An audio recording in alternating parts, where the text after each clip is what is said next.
อื่นเฮาสิไปซื้อพันธุ์ใหม่ลิ้นจี่ลำไยหมักไฟหมักนี่ลิ้นจี่ลำไยหมักม่วงหมักมีลิ้นจี่ลำไย หมักมีเฮามีเองอยู่แล้วหมักมีเองอยู่แล้วเพราะในมันไว้แล้วลิ้นจี่ลำไยหมักไฟหมักม่วง5 ชนิดประมาณนี้อื่นให้ตะคูนไปซื้อผู้ใดจักรวมก็รวมมาเพราะเฮาสิซื้อมาปลูกเรียกว่าปลูกป่าเฉลิมพระเกียรติกับพระบาทสมเด็จพระเจ้าอยู่หัวปัจจุบันตลอดทั้งเป็นการถวายเป็นพระราชกุศลกับพระบาทสมเด็จพระเจ้าอยู่หัวภูมิพลตลอดทั้งสมเด็จพระนางเจ้าสิริกิติ์พระพันปีและอุทิศส่วนกุศลให้กับพระมหากษัตริย์ทุกพระองค์พระสยามเทวทิราชตลอดทั้งพระบรมสารีวงศ์นำส่วนผู้ใดสิรวมก็รวมมากสีใส่งบประมาณอยู่โดยประมาณ 30,000 เนื้อที่โดยประมาณกับ10 ไร่ประมาณ10 ไร่นั่นแหละ อันใดมันเห็ดเป็นความดีได้ต้นไม้คือลมหายใจของโลกต้นไม้คือแหล่งอาหารของทั้งมนุษย์และสัตว์นั่นแหละปลูกอะไรมันกินได้เป็นประโยชน์ได้ซ้ำเขามีชีวิตอยู่เขาก็เฮ็ดไว้นั่นแหละคืนในแก่โลกเฮาตัดต้นไม้ที่มันเกิดเองโดยธรรมชาติจากป่าหรือจากของผู้อื่นที่เขาปลูกไว้มาใส่มากแล้ว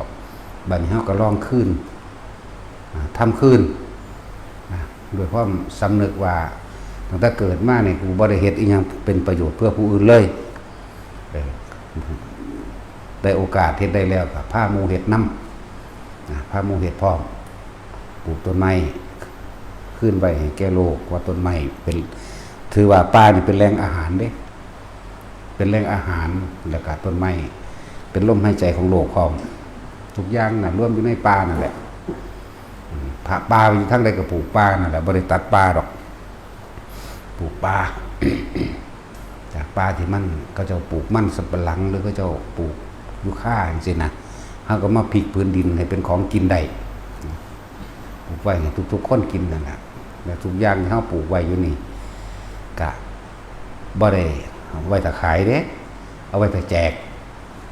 เรียกว่าเฮ็ดเป็นวัตถุทานหรือสังฆะวัตถุทานพระก็สิมีธรรมทานบัดสังฆะวัตถุทานเป็นสารานิธรรมเป็นนิโตมีสิ่งใดก็สร้างแบ่งปันออกแจกออกไปและพืชพันธุ์ธัญญาหารเพราะว่าผักมะพริกมะเขือหรือต้นไม้ที่กินได้มะม่วงมะมี่ลิ้นจี่ลำไยมะฮงมะละกอมื้อนี้บ่ได้ขายปลูกให้เป็นทานเรียกว่าเป็นวัตถุทานสังฆะวัตถุทานบ่ต้องขอผู้ใดผ่านไปผ่านมาเอาพ่อไปเอาไปกินงานเจ้าของก็เอาไปหรือว่างานวัดใดๆที่มีกิจกรรมสิเฮาก็แจกไปส่งไปแต่สิบอกเทคนิคหรือเคล็ดลับอันนึงในการปลูกหมากไม้ให้มันเป็นหมากดีปลูกย่ำนี่แหละพวกเจ้าสังเกตเบิ่งบ่ผลหมากรากไม้ส่วนมากก็เป็นเดือนมีนาเนาะสุกกับสุกอยู่ระหว่างกลางเมษามันเป็นอันนึงที่ว่าต้นไม้ส่วนมากเฮาสิเข้าใจว่าเฮาจงไปปลูกหน้าฝนมิถุนาหรือพฤษภาแม่นบ่นี่คือหลักการเกษตรที่เขาว่าไว้เนาะแต่ว่าประสบการณ์เฮาเองเฮาปลูกบักมี่เฮาปลูกตอนนี้แหละ2 ปีเป็นหมากแปลกบ่ล่ะปลูกในเด้บ่ได้แม่นอันบ่ได้แม่นเอาอันตอนมาเด้เฮาปลูกในมันปลูกเมล็ด ปลูกในมันช่วงนี้เป็นช่วงผลหมากรากไม้มันต้นไม้ต่างๆที่เป็นไม้พืชผลนี่มันเสพดึงสสารอาหารธาตุของมันเองเนาะเพื่อสิเร่งผลิตดอกผลิตผลให้เลี้ยงทรงให้ลูกมันใหญ่อย่างจังว่าล่ะมันก็ดึงทั้งตีนทั้งดินพุ่นล่ะมาเพื่อสิบำรุงบัดนี้เฮามาสังเกตเบิ่งแล้วว่ามักมี2 ปีเป็นหมากมันมีอยู่ไสเดี๋ยวนี้แต่เฮาตัว มันมีเขี้ยวมันเป็นหมากเลี้ยวโพดก็เลยว่าจังสั่นนะวันนี้เขาได้บอกเคล็ดลับว่าผู้ใดอยากปลูกต้นไม้เป็นหมากดีแล้วก็เป็นหมากเลี้ยวกับปลูกตอนนี้แม่นเฮาสิพึ่งปลูกกระสร้างเป็นช่วงที่มันสิดึงดูดสารอาหารของมันเองเพื่อสิเลี้ยงดอกเพื่อสิเลี้ยงพันธุ์เพื่อสิเลี้ยงหมากมันผลมันน่ะนะนั่นแหละเชื่อไว้เด้อพวกเจ้าเบิ่งในหมักมีเป็นตลอดกาลสำเร็จเป็นตลอดเลยบ่แม่น3ฤดูเด้คือเป็นตลอดบ่ได้เกี่ยวกับฤดูต้นท้อโปรตีนนี่กับเป็นหมากแต่จอนมักก็เคยเห็นแล้วว่าแล้วหัวว่าสั่นมันมียังมาเป็นแนวนี้สั่นต้นสังแขนนี่เวลาเป็นพุ่มเป็นพวงหรือหมากมันก็ดีอีกอันนึงท้อโปรตีนนี่แหละไว้บ่หานะโปรตีนน้อยก็จักน้อยซ้ำตัวเป็นหมากจังซั่นแล้วเพิ่นถามว่าหมักมียังคือเป็นจังซี่หลวงพ่อมันคือเป็นหมากเด้อถึงมันก็เคยเห็นอ๋อหมักมีหิเขี้ยวคนเขี้ยวมาปลูก คนเขี้ยวตัวมาปลูกมันเลยมันเป็นหมากเร็วสำหรับปลูกย่ำนี่แหละเขาบ่นิยมดอกเพราะว่ามันทั้งแดดทั้งร้อนดินกับแข็งกับแกนนั่นบ่แต่ว่าเขาหารู้เคล็ดลับของธรรมชาติเสียมั่งเคล็ดลับของธรรมชาติผลหมากรากไม้นี่เป็นเดือนมีนาเป็นเชื้อมากกันบ่ล่ะสุกเดือนเมษาเดือนหนึ่งเนาะ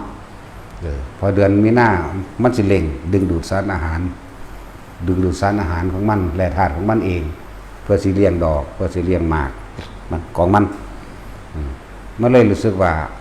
พวกเจ้าพอสังเกตว่าปลูกลงตอนนี้พวกที่ว่าเป็นหมากหมายถึงเริ่มปลูกปุ๊บมันสิแตกกิ่งอ่อนขึ้นมาทันทีแตกยอดอ่อนขึ้นมาโลดเห็นพวกเขาปลูกอยู่เดี๋ยวนี้ก็ดีสังเกตว่าล่ะลงบักกี่มือเด้ยอดแตกอุลุวะขึ้นมาโลดนะคือมันดึงดูดสารอาหารของมันเพื่อสิเลี้ยงหมากแต่ว่ามันพันได้เป็นหมากพอเฮาหากระปลูกมันเลยต้องเป็นออกกิ่งอ่อนใหม่เข้าใจว่าระบาดนี่เกิดตะโดนเราหูจักบ่เนี่ยพอใหญ่เมื่อเท่าๆนี่เจ้าหูจักบ่บ่หูจักโอ้ยกินข้าวหลายซื่อๆพวกเท่าๆนี่บ่หูจักเด้นี่ว่าได้นุ่มๆน่ารักคือข่อยเด้ข่อยนุ่มๆน่ารักข่อยคือหูจักเนาะเงินว่าสั่นพอใหญ่เจ้าว่าน่ารักอยู่บ่ครับว่าสั่นหัวรอดพวกแม่ซีกเลยจังยุ่มยิ้มหลายอุ๊นั่นแหละว่าจากหัวกับหัวรอดเดี๋ยวมันสิตดแตกแล้วหมู่บ้านนี่ได้เด้เนาะมื้อนี้ก็ด่าคือเก่าบ่มีมื้อใดสิบ่ด่าและเคล็ดลับการปลูกต้นไม้เด้อพวกทางบ้านก็ฟังไว้มันเป็นหยังคือใหญ่เร็วแต่เฮาปลูกเดือนมีนานั่นแหละคือมันสิดึงสารอาหารต่างๆเพื่อสิผลิตดอกและให้ผลมันเลยรู้สึกว่าใหญ่เร็วเฮาปลูกเดือนมีนาแต่ว่าบ่เป็นที่นิยมเพราะว่าหลักการทางเกษตรนี่เขาสิบอกคุณมิถุนากับพฤษภาหน้าฝนตกใหม่ถึงตอนนั้นหมากมันสุกหมดแล้วมันก็เร่งยอดของมันต่างหากชดเชยต่างหากมันเลยพุ่งใหญ่เร็วจากบาระบาดนี่ถึงตอนมิถุนาหรือพฤษภาหลังจากหมากมันล้นแล้วมันจะเลี้ยงลำต้นนั่นแหละตอนนี้สิใหญ่เร็วเพราะว่าอย่างมันเลี้ยงดอกและผลตอนมีนานี่มีนานี่มันจะเลี้ยงมันจะดึงสารอาหารไปเลี้ยงดอกและผลที่ว่าท่านเป็นดอกและผลมันก็เลยต่อยแตกยอดไม่ได้งามแล้วก็เร็วสังเกตบ้างไงเด้อไผก็ดีเป็นยังมันคือออกหมากย่ำนี่เป็นยังมันคือแตกกิ่งก้านย่ำนี่หลายแท้นะหาก็ปลูกลงเห็นบ้านพวกปลูกไปก่อนแล้วจักน้อยนั่นเนาะอ้วนรัวอยู่แม่งบาดภาษาไทยอ้วนรัวดิกูสิวางเลยเนาะบาดเนาะอ้วนรัวอยู่แตกยอดก็เข้ากันเขียวขจีจังสั่นแหละบอกฮอดเคล็ดลับการปลูกต้นไม้พุ่นแล้วบ่สังเกตบ่ผลหมากรากไม้มันเป็นเดือนใดเดียวนี้เนาะเป็นเดือนนี้เด้ล่ะบอกถึงเดือนว่าเป็นเดือนนี้ก็เป็นเริ่มออกเดือนกุมภาพันธ์นั่นแหละเริ่มติปิโอ้ยติปิว่าจังได๋อีกเนาะบัดนี้เนาะ เริ่มแตกตา ติปิคอยออก นั่นแหละจังหวะนี้วิธีปลูกต้นไม้ให้มันเป็นหมากเร็วว่าอยู่นี่บ่เกิน3 ปีเป็นหมากเบิดทุกอย่างไม่เกิน3 ปีที่เฮาปลูกมันมี2 ปีเป็นหมากเว้ยต้นทอโปเมอร์นี่ก็เป็น โอ้ยเสียงหาหน่วยมันหลากต้นมันลำต้นมันกองอยู่ดินพุ่นแหมจะว่าได้เด็ดออกจักหน่อยในสูมันโพดพุ่น สั่นแหละแล้วก็เป็นหมากตลอดมักมีคือขนุนนั่นแหละบ่แม่นจากพ่อพันธุ์พุ่นเด้อตั้งแต่มันเป็นหมากอยู่ดีก็ดีมันว่าล่ะมักมีผมยายจอยยายล่มก็สมัยต้นแรกมันพุ่นละแล้วก็ที่เฮาปลูกพืชผลต่างๆนี่บ่ใส่สารเคมีบ่ใส่ยาพิษเพราะว่าเฮาปลูกเป็นท่านมดก็ได้กินด้วงก็ได้กินปลวกก็ได้กินแมลงพืชใหม่ทุกชนิดกินน้ำกันเลยกับคนคือปลอดสารพิษบ่มีการใส่ยาฆ่าแมลงบ่มีนะก็ยังว่าปลูกเป็นท่านทั้งคนท่านทั้งสัตว์เดรัจฉานคนกับสัตว์คือกันน่ะเลวกว่าเดรัจฉานอีก นั่นแหละอันใดที่ทำความดีใดทำไปเฮาซ้ำตายนะเฮ็ดไปซ้ำตายหนึ่งดอกว่าได้มีอีหยังเฮ็ดไปก็เฮ็ดไปตายนั่นแหละไปเป็นหยังก็เป็นไปตายนั่นแหละอย่าไปสอนอีหยังมันอันใดที่มันสร้างขึ้นตัณหาอุปาทานนี่แก้โลกนั่นละเว้ยแต่กี้เฮามีแต่อยากได้อยากเป็นเนาะดิ้นรนขนขวายแต่บ่ท่านมีบ้านมีเรือนบ่ท่านมีนั่นมีนี่ก็พากันมาตัดเอาต้นไม้ไผ่ตัดนั่นตัดนี่มาพ่อได้เฮ็ดกระต๊อบเฮ็ดเถียงหน้าเฮ็ดพ่อได้เป็นที่อยู่เฮ็ดคอกไก่เล้าไก่นั่นแหละเฮ็ดนั่นเฮ็ดนี่ทำสารพัดอย่างบัดนี้เมื่อมันพ่อสำนึกได้แล้วก็สมควรสิคืนแก่โลกได้เฮ็ดได้ก็เฮ็ดไปนั่นแหละตะกี้มันบ่ได้คิดพอหรอกบ่ได้คิดถึงเลยว่าสิ่งที่เฮานำมาใส่ทั้งเบิดนี่โดยธรรมชาติที่มันเกิดขึ้นเองมั่งหรือผู้อื่นปลูกไว้ก็ตามนะเหมือนกันทุกอย่างได้สำนึกสำเนียกมันสิทำขึ้นแก่โลกถนนหนทางตะกี้เฮามีแต่จมว่ามันขรุขระแบบนั้นแบบนี้ยังได้สิพัฒนาเคยคิดบ่ว่าเจ้าของเคยเฮ็ดบ่แม่ว่าล่ะเฮาเที่ยวทางถนนหนทางต่างๆเฮาเที่ยวมีแต่บรรพบุรุษทั้งเบิดนั่นล่ะเฮ็ดไว้แล้วจมว่ามันคุกคักจมมาวันบ่พัฒนาแต่ว่าบ่เคยคิดเข้ามาว่ากูเคยเฮ็ดถนนบ่นอต้นไม้ก็เหมือนกันกูเคยปลูกไว้บ่นอน้ำบ่อน้ำสร้างบ้านเฮาเอิ้นกูเคยขุดน้ำสร้างไว้ให้กินบ่นอกูเคยเฮ็ดสะพานบ่นอกูเคยเที่ยวไปเลยแล้วก็ไปจมว่าไปบ่นนั่นแหละเขาเฮ็ดจังสั่นจังซี่น่าเฮ็ดจังสั่นจังซี่เนาะเป็นความจริงได้คนส่วนมากนี่ว่าถ้าเขาเฮ็ดอีหยังไปนี่จมให้เขาโลดแต่ว่าเจ้าของบ่เคยลงมือเฮ็ดหรือหลายๆอย่างเขาเฮ็ดไปแล้วจังทำท่ามาว่าน่าสิจังสั่นเนาะน่าสิจังซี่เนาะน่าเฮ็ดแบบนั้นแบบนี้คือยังว่างแหละเวลาเฮาปาดปูนอยู่นี่สูว่าเฮาปาดปูนเทพื้นศาลาก็ตามวัดก็ตามหรือถนนก็ตามเอามองหันแน่เอามองนี้แน่คำเอาเบิ่งยุ่งสิแต่ว่าผู้ลงมือเฮ็ดจริงๆมันเมื่อยเด้ยังว่านั่นแหละทางคนก็นักบูดไอ้ปูนมันจูบไว้เคลื่อนที่ยากไปบ่ถึงบางที่เกียงกับเกียงสันๆเกียงเม็ดนึงบ่แม่นเกียง2 เม็ดเกียงปาดปูนมื้อนี้อันนั้นนะอันนี้นะศูนย์เขาฮือแต่ว่ายืนบอกนั่นแหละโดยเฉพาะวิศวะเนาะ วิศวะหรือพวกนักวิจารณ์นักวิจัยนักตัดสินจังซั่นแหละนี่เป็นความจริงทุกคนเคยเป็นกันแล้วกันนะแล้วบ่รู้จักดอกว่าคนที่ลงมือปฏิบัติจริงๆประสบการณ์เขาจริงมันเมื่อยบางทีอาจสิเจ็บท้องอยู่ก็ได้ทั้งปากไปทั้งนั่นไปทั้งได้อดเอาศูนย์ให้ผู้เว้าก็มีนี่บางทีก็บูดก็กัดตีนเพราะบูดบางคนก็หลวมบางคนก็เคลื่อนตัวยากกางเกงยีนก็หัดบางคนก็เป็นหามบาดเนาะตาสินหามบาดเคลื่อนไปยากนี่ยับบุญยับปีเด้พลิกขิ้งใส่ได้เนาะก็ แม่นตัวตัดสินแล้วก็เคยทำบาปอยู่เนาะ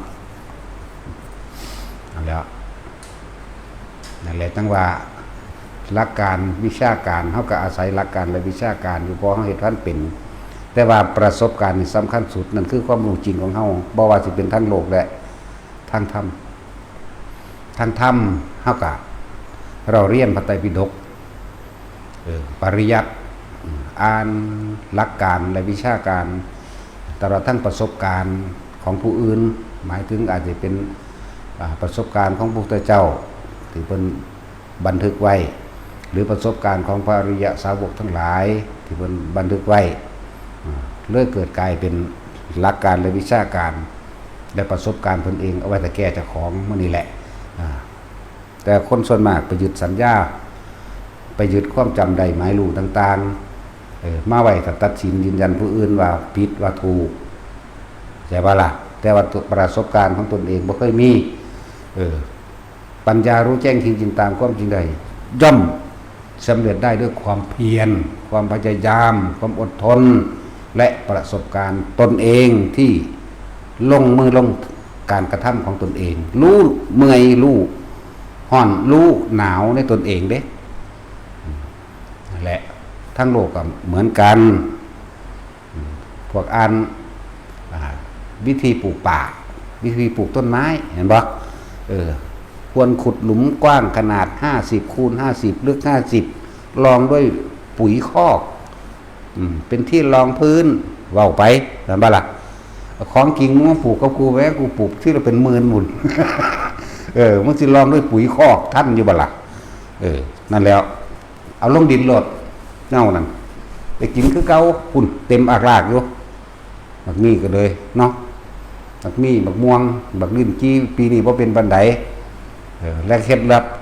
ของธรรมชาติบางอย่างก็สามารถบอกฤดูกาลของฝนแรงฝนดีมั่งได้เห็นบ่ซั่นมักม่วงเป็นดกคักมักลิ้นจี้ก็ดกคักปีไก่นั่นบ่ฝนก็ตกเอาอยู่ว่าซั่นบ่เศร้าจักเทื่อแม่นบ่ล่ะนี่ก็เคล็ดลับอย่างหนึ่งในการดูธรรมชาติเป็นพยากรณ์ของธรรมชาติอาศัยธรรมชาติบ่แม่นการเดาบ่แม่นการคำนวณแต่ว่าเบิ่งธรรมชาติมักม่วงก็ดกผลไม้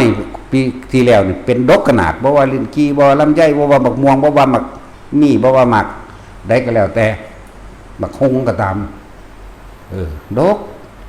แล้วฝนก็ตกขนาดเลยน้ำน้องหล่นไปเนาะแม่นบ่ล่ะนี่สังเกตธรรมชาติอย่างหนึ่งอย่างสังเกตธรรมชาติโดยสัตว์ถ้าหมดมันคาบไข้ขึ้นทั้งสูงแล้วแม่นละฝนมาละแม่นบ่ล่ะผู้เฒ่าพวกนี้หูจักอยู่เนาะหูจักซ้ำนี่แหละสาหัสก็เกิด หาก็เกิดได้เลยนะหาก็เกิดอยู่นี่ แล้วก็แต่โอ้ผู้เฒ่าว่าดิแต่คนกับเฒ่าคือกัน แต่เก่าผู้เฒ่าโบราณเพิ่นว่าไว้หมดคาบไข้ขึ้นตั้งสูงขึ้นรถใหม่ขึ้นเถียงหน้าหรือขึ้น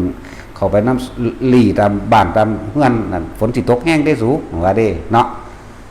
แต่ว่าบ่ฮู้ว่าเคล็ดลับการปลูกต้นไม้แม่นบ่ล่ะเจ้าเกิดก่อน70-80แล้วขี้เข็บมีจักตีน ขี้เข็บมีจักขานานเห็นว่าเฮ้ยปานสั่นว่าเฒ่า ตั้งแต่ปูก็บ่ฮู้จักว่ามีจักขาเนาะเอาปูมีจักขา นั่นมั่วเลยเห็นบ่นับเอางามมันใส่น้ำเด็ดนั่นมันจังสิมันมี8ขานึงงามมันเลยเป็น10เขาเอิ้นมือมันอัน เอาว่าดีหังทึบก็เก่าอีก กิ่งกือ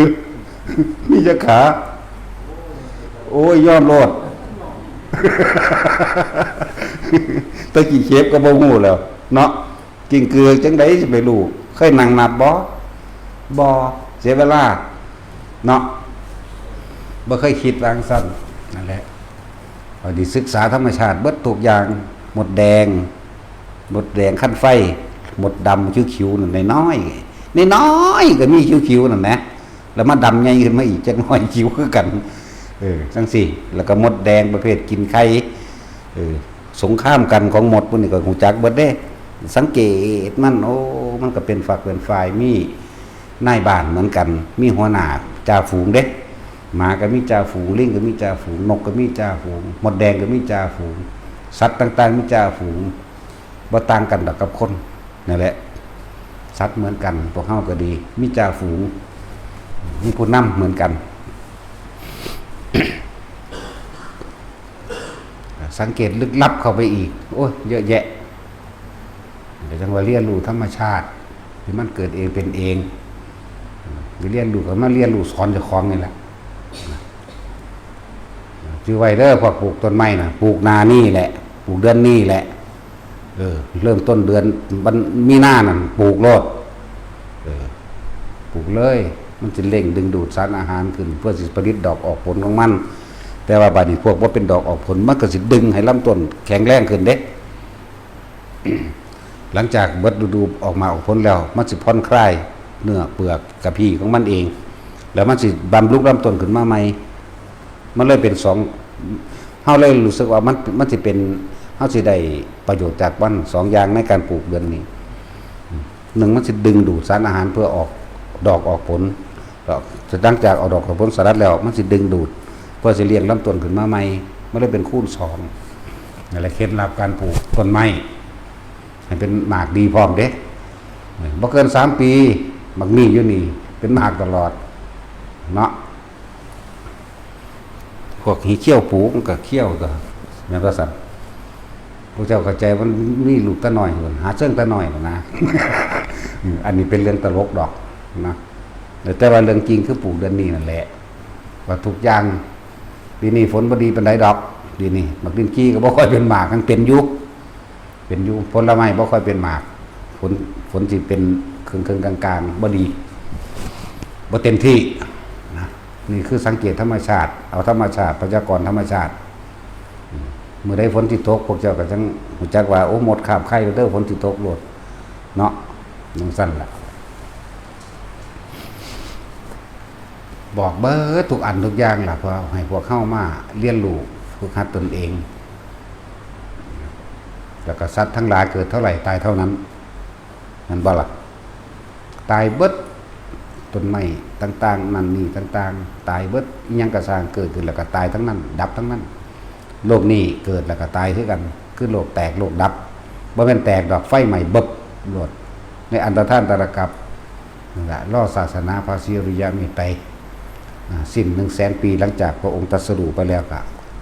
ดวงอาทิตย์ที่เกิดขึ้นแบบนี้แบบนั้นก็ว่าไป100,000 ปีเลยหรืออีกหลายแสนปีนี่ว่าไปตามพระพุทธเจ้านะ100,000 ปีอีกหลายแสนปีดวงอาทิตย์เกิดขึ้น2 ดวง3 ดวง4 ดวง5 6 7แล้วก็ใหม่บึ๊บเป็นอันท่านตัดกับแล้วสัตว์ทั้งหลายไปใส่บันสัตว์เดรัจฉานตายเบิดจิตสไตล์ของสัตว์เกิดความหวาดหวั่นคันคางเกิดกลัวบ่ว่าจะเป็นไส้เดือนสังเสชะต่างๆที่อยู่ในลึกกว่านั้นพวกเฮาบ่ฮู้จักซ้ำว่าเป็นหยังบุพวกเจ้าฮู้จักสังเสชะบ่จักบ่ใหญ่นี่ก็เลยโอ้ยถึงได้อีกแล้วหรือเฒ่าซื่อพวกไส้เดือนพวกสังเสชะหยังต่างๆที่มันลึกอยู่ตามสันหินทั้งใต้มันก็มีใต้ทะเลลึกลงไปอีกก็มีแต่ว่าน้ำมันหวดขึ้นเบิดแล้วล่ะถ้าสิเว้าตอนนั้นอันตรธานตรกับมันนะหวดลงเบิดแล้วเหลือแต่สัตว์ที่มันเหลือบๆอยู่ทั้งในทั้งใต้เป็นตัวเมือกนั่นแหละ ดวงอาทิตย์ใหม่ปุ๊บเหลือแต่ขี้เถ้าทานสัตว์เดรัจฉานส่วนมากอะตกนรกนั่นแหละพวกตกนรกก็ตกยุ่งสั่นพวกเปรตก็เปรตยุ่งสั่นเพราะว่าทั้งมนุษย์และอมนุษย์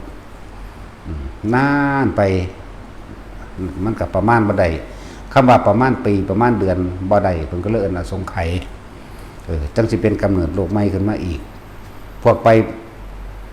สวรรค์พวกพรหมโลกก็มีเหมือนกันแต่ในช่วงระหว่างนั้นสัตว์เดรัจฉานบ่มีใจบ่ล่ะนี่ละเอิ้นว่ากำเนิดโลกหรืออันตรธานแห่งโลกและกำเนิดโลกนี่โลกก็ยังเกิดยังดับคนก็เกิดก็ดับสัตว์นั่นแหละคนก็ดีจังซี่พวกตกนรกก็ตกอยู่เลย อยู่ใน2,000แต่ละหลุม1 2 3 4 5 7 8นี่แล้วก็มีแต่ละอันเป็น 2,000 เป็นบริวารแปลว่าความหนักเบาของคารุกรรมลงไปสู่จุดที่หนักมันคอยพ้นโทษขึ้นมากกับเบาขึ้นแล้วก็คอยเลื่อนมาเป็นเปรตแต่ละชนิดตอนนั้นเดรัจฉานบ่ท่านได้เกิดได้เข้าใจว่าล่ะพอเป็นเทวดาก็เป็นเทวดาไปพ้มไปน่านอีกนับประมาณบ่ได้เรื่องอสงไขย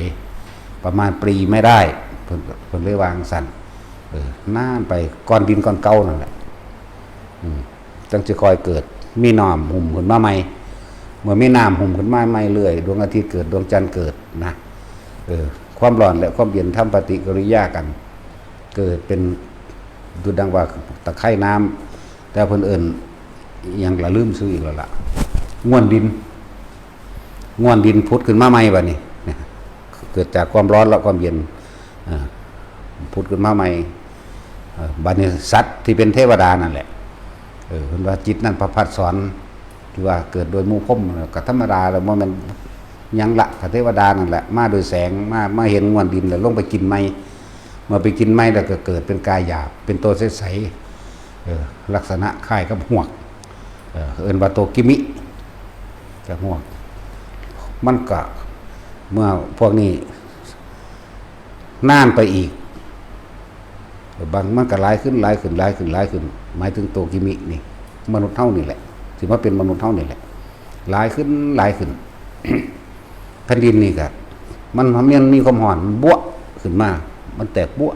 วขึ้นมาเรื่อยก็เลยเกิดกลายเป็นแผ่นดินมีน้ำมีแผ่นดินพืชก็เกิดขึ้นมาเองที่เป็นต้นจิกต้นโพต้นหั่งต้นหยังก็แล้วแต่เกิดมาเองเป็นหญ้าต่างๆเกิดขึ้นมาเองสัตว์อื่นๆก็เริ่มบัดนี้สัตว์นรก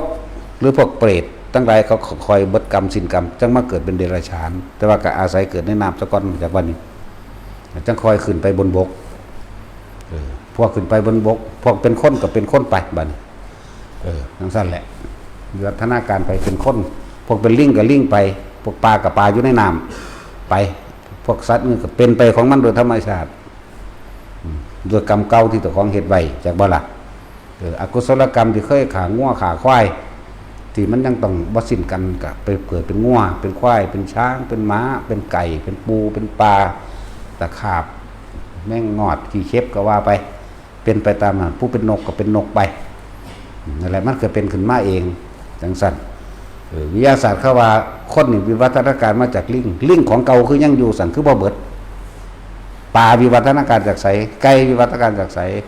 หลายๆอย่างวิวัฒนาการมาจากไสมันเป็นขึ้นมาโดยกรรมของเจ้าของเองที่เฮ็ดไว้เข้าใจว่าล่ะ เราใส่เดือนวิวัฒนาการมาจากไสมันคือเป็นใส่เดือนอยู่เนาะแล้วนั่นคือกรรมเก่าที่พวกเฮาเฮ็ดไว้นี่คือกำเนิดโลกของภาษาบ้านเฮานานไปจังคอยพัฒนาขึ้นบัดคนที่เป็นคนอยู่แล้วสัตว์ก็เป็นสัตว์อยู่แล้วตะกี้บ่ฆ่ากันกินเด้เพราะว่ากินพืชพันธุ์ธัญญาหารที่มันเกิดขึ้นเองโดยธรรมชาติสมัยตะกี้เอิ้นว่าข้าวสาลีที่เกิดเองพอจะกินอิ่มแล้วก็แล้วไปบ่ได้เก็บจักบ่ล่ะหมายถึงพืชพันธุ์ธัญญาหารที่มันเกิดเองโดยธรรมชาติทุกอย่างนั่นแหละกินได้อิ่มก็อยู่เลยแล้วเลยบ่เก็บต่อมาจังเกิดโดยกรรมผู้อินทรีย์เป็นผู้หญิงก็เป็นผู้ชายก็เป็นแล้วจังคอยเริ่มจากจับของกันหรอกนะจังเริ่มมีการสืบพันธุ์กันมาหลังจากบางพวกก็มีความรังเกียจขับไล่หนีให้ออกจากหมู่มั่งใส่ก้อนหินก้อนดินขว้างมั่งเลยที่ความคิดว่าไปหาสร้างที่หมู่บังก็เลยเริ่มสร้างบ้านสร้างเรือนเมื่อสร้างบ้านสร้างเรือนแล้วก็เลยเริ่มเก็บพืชพันธุ์ธัญญาหารที่มันเกิดขึ้นเองโดยธรรมชาติมาไว้เมื่อมาเก็บมาไว้ครูอื่นๆก็มีแบบนี้ก็2 คู่ 3 คู่นั่นคู่ไปเรื่อยๆจังเริ่มแบ่งที่ดินทำกินกันเมื่อเริ่มแบ่งที่ดินทำกินกันแล้วก็เริ่มมีการหลักเริ่มมีการจังเริ่มตั้งในบ้านขึ้นมาให้เป็นผู้ดูแลเก็บภาษีต่างๆก็คือเหมือนกับเฮาเสียภาษีนั่นแหละเอาผลไม้รากไม้ที่มันมีในอันไปเป็นค่าจ้างสำหรับคนตัดสินนั่นแหละศีล5ก็เริ่มขึ้นมาจังซั่นแหละอย่าบ่ล่ะมีการฆ่ามีการลัก มีการประพฤติผิดอย่างต่างๆข่มขืนบังคับข่มขืนใจกันนะมีการโกหกให้ผู้อื่นเสียชีวิตและทรัพย์สินเริ่มมีสุราและไม่ไล่ยังก็ขึ้นมาเรื่อยๆเริ่มเมาเริ่มยังกันมากแต่จนพัฒนามาตรงนี้พระพุทธเจ้าพระโพธิสัตว์ก็เกิดผลมากโดยอุปนิสัยสังสมของพระโพธิสัตว์ทั้งได้ก็เป็นนายบ้านก่อนนั่นแหละรุ่นนี้สั่งสอนได้แค่นี้องค์ใหม่เพิ่นตายไปองค์ใหม่รุ่นนี้สั่งสอนไปแค่นี้ก็วิวัฒนาการมาจนถึงมีภาษาใส่แล้วก็แบ่งเป็นไปตามกรรมเป็นเผ่าพันธุ์ของไผของมันได้บัดนี้เห็นบ่จะมีประเทศนั้นภาษานั้นประเทศนั้นภาษานั้นประเทศนั้นภาษานั้นนะนี่แหละจึงเริ่มมีวัฒนธรรมความเชื่อเป็นของตนเองมาเรื่อยๆมีความผูกพันมีอารยธรรมยังเป็นแล้วก็มีสิ่งที่ขาดทางกันบ่ได้คือรักใคร่เสมอกันสัตว์ในโลกมีความรักและความใคร่เสมอกันนั่นแหละบ่ได้บอกบ่ได้สอนกันมันเป็นเองแท้จริงๆแล้วมันเป็นสิ่งที่สังสมอยู่ในจิตของเฮาไว้แล้วจิตนี่เป็นสัญญาก็ว่าเป็นเวทนาก็ว่าเป็นสังขารก็ว่าเป็นวิญญาณก็ว่าอาจจะว่าเลื่อนว่าจิตกับผู้รู้กับจิตอยู่เป็นอันเดียวกันเรื่องสันร่วมทุกสิ่งทุกอย่างทุกสรรพสิ่งร่วมอยู่ในจิตเป็นสัญญาก็ว่าเป็นเวทนาก็ว่าความรู้สึกร้อนหนาวกับสัญญามันตัวว่าร้อนหนาวบ่ล่ะเป็นคำสมมุติว่าร้อนหนาวเอาหยังมาว่าเอาหยังมาพูดก็เอาความคิดก็เอาสังขารตัวนั่นว่าแล้วสัญญาเวทนาวิญญาณร่วมกันอยู่ในนี้แล้วเราเวทนาสัญญาสังขารวิญญาณนั่นแหละเลื่อนว่าจิตก็ว่าใจก็ว่าอันบ่นี่นี่รูปกายทั้งหากแล้วก็ตัวทั้งในนั่นมองบ่เห็นหมายถึงความรู้สึกต่างๆอาศัยการกระทบกระทั่งจากตาจากหูจมูกจากลิ้นจากกายของเฮาเองเลยมาร่วมอยู่ที่จิตที่ใจของเฮาเองมันสิมาบอกเอาว่าสิมาลัดเอาตรงว่าเอาสัญญานี่มาเป็นโตปฏิจจสมบัติในการเกิดก็ได้ดับสัญญามาเป็นปฏิจจสมบัติในการดับก็ได้ถ้าความคิดเฮาบ่ไปคิดนึกปรุงแต่งในความอยากได้อยากดีมีเป็นได้ทั้งสิ้นดับสัญญาเวทนาเกิดบ่ได้นิโรธดับคิดสิ้นคิดหยุดคิดปรุงแต่งกับสิ่งทั้งหลายทั้งปวงในความอยากได้อยากดีอยากมีอยากเป็นนั่นแหละนี่หลักการมันซื่อๆเด้ประสบการณ์จริงมันคืออยู่กับลมหายใจนั่นแหละสำหรับเฮาถนัดตัวนี้อันอื่นๆมันอ้อมนะกว่ามันจะมีนั่นปัญญาใดอีกอย่างหนึ่งก็อานาปานสตินี่เหมาะสมกับเบิดทุกกิริยานิสัยนะเหมาะสมกับเบิดทุกชนชาติก็เลยว่าธรรมะนี่เป็นธรรมชาติของหมู่สัตว์บ่ได้เลือกชนชาติศาสนาใดๆทั้งสิ้นไม่ได้เกี่ยวกับความเชื่อหรือไม่เชื่อทุกคนมีลมหายใจเหมือนกันทุกคนมีจมูกเหมือนกันทุกคนก็มีความระลึกนึกได้คือสติเหมือนกันแต่ก็บ่ว่าสิเป็นชนชาติใดอารยธรรมใดความเชื่อใดก็สร้างถ้ากลับเข้ามาดูลมหายใจของตัวเองเพื่อทำให้จิตตั้งมั่นสามารถทำสมาธิได้เหมือนกันสงบได้เหมือนกันเห็น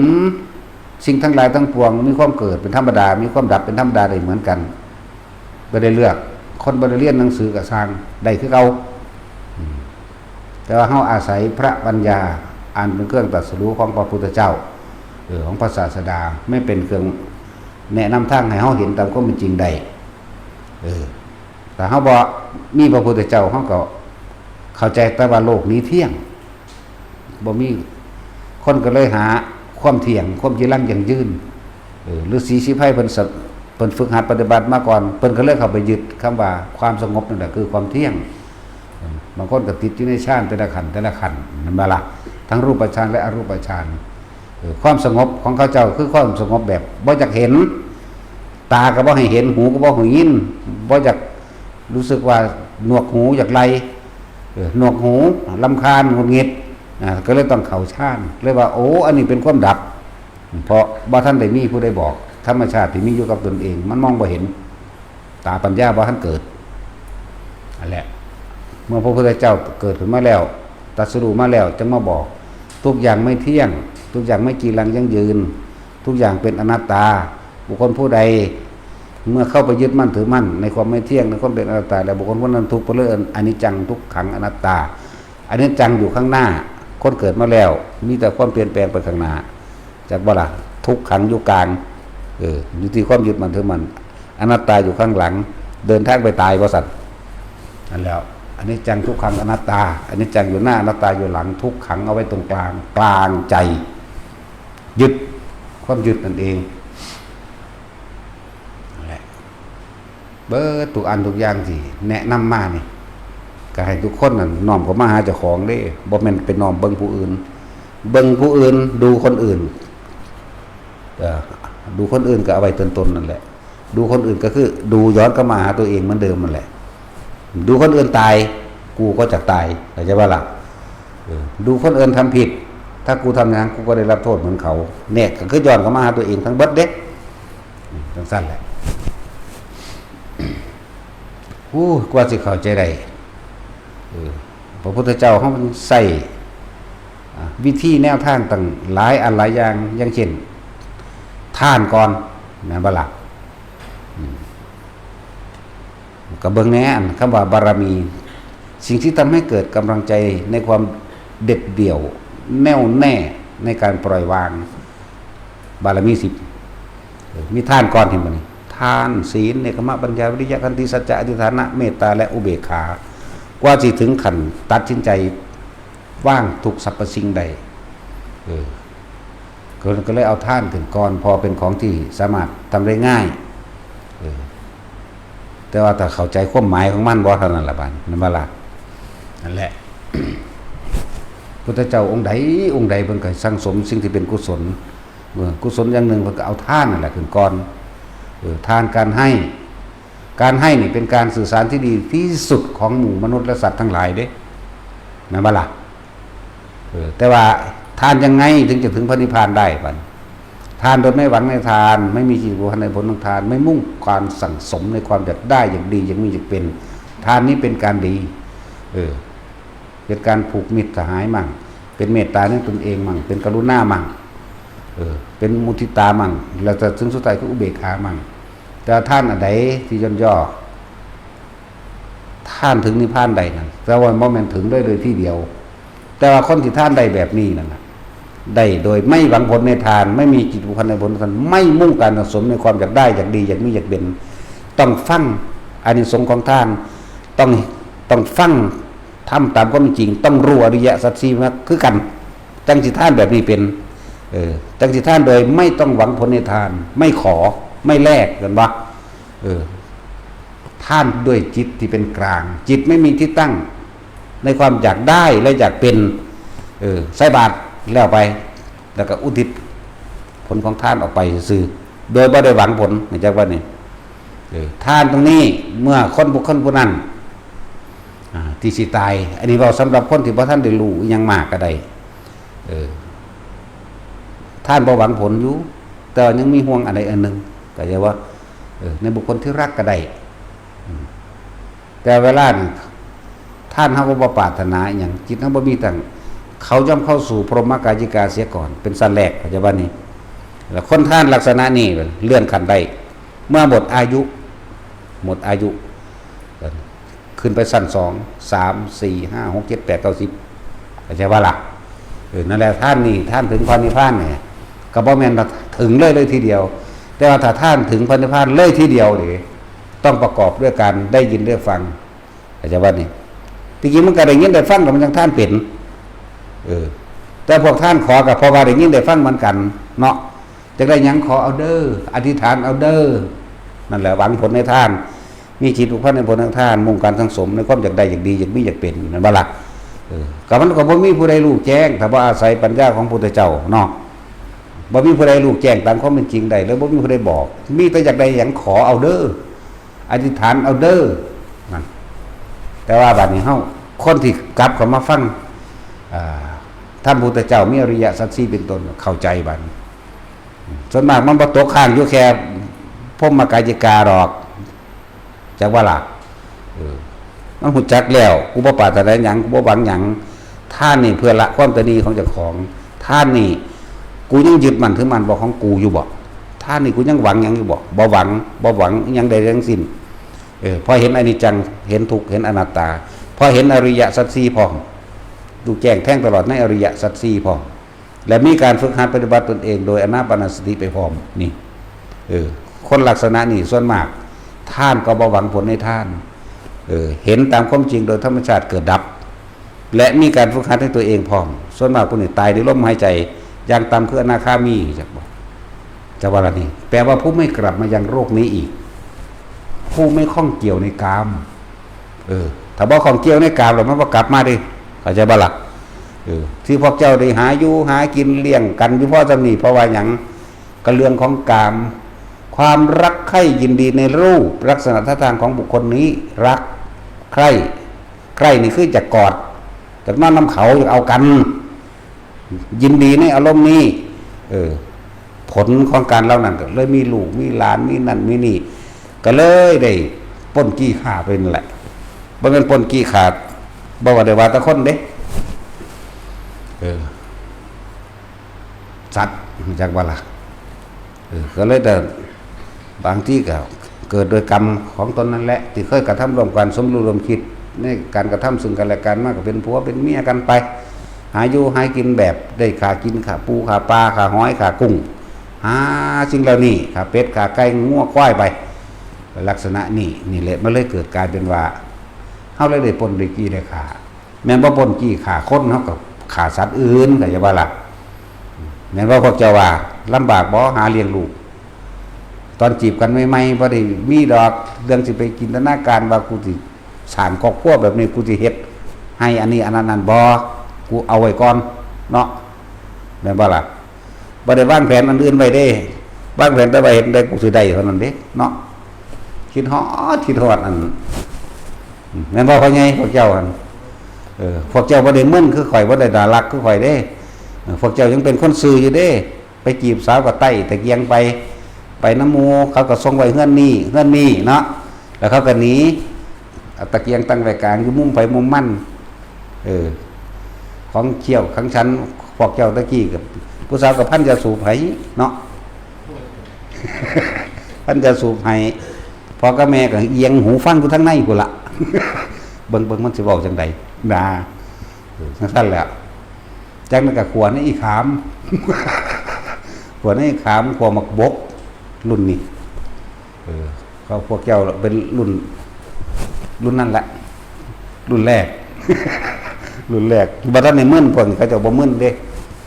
บ่กล้าแตะมือกันบ่กล้าจับแขนจับหยังกันเด้เนาะพวกรุ่นมันนี่มีความละอายเลยเก่งกลัวมีความให้เกียรติเด้เป็นสั้นก็คือรุ่นข่อยเด้รุ่นข่อยมันน่ารักฟาดแมงก่อนแต่กู เหมือนว่าตัดสินเจ้าก็เป็นอยู่ว่ะย่าตัว ตัวบ่ได้ ทั้งสั้นแล้วแหละหักกันความใครอยากในกามนั่นแหละบางคนก็บ่ได้อีหยังแต่ว่าโดยผลของกรรมเคยบังคับผู้อื่นสมัยตะกี้อาจจะเคยบังคับให้คนเอากันใหญ่ขึ้นมาบ่ทันได้พ่อสำใดเป็นชาวสำพ่อแม่บังคับให้เอาผัวจำก็ได้เอาพ่อแม่มักกูบ่มักกระทางกูก็ได้เอาเนาะแม่นบ่ซั่นจังซั่นนะหลายอย่างบางเรื่องของโลกมันจบบ่เป็นดอกมันเว้าไปได้เรื่อยๆนั่นแหละ เป็นจังซั่นแหละคือความจริงของแต่ละคนผู้ใดก็ตกอยู่ใต้อำนาจของกามความรักใคร่พอใจในรูปหมายถึงลักษณะท่าทางของคนที่เฮาพอใจนั่นแหละในรสในกลิ่นในเสียงได้ยินเสียงเขากับโอ้ยเนาะตอนจีบกันใหม่ๆนั่นหรือมักกันใหม่ๆโอ้ยมันนอนบ่หลับแม่นบ่คนตะกี้ย่างเอาเด้ยิ่งมักสาวบ้านอื่นโอ้ยคือใจสิขาดขึ้นต้นมะขามสูงแล้วบางเห็นต้นไม้อยู่หน้าเขาดีใจแม่ว่าล่ะ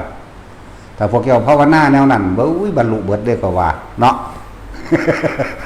ภาวนาคือคิดฮอดผู้สาวผู้เบานี่แหมเนาะ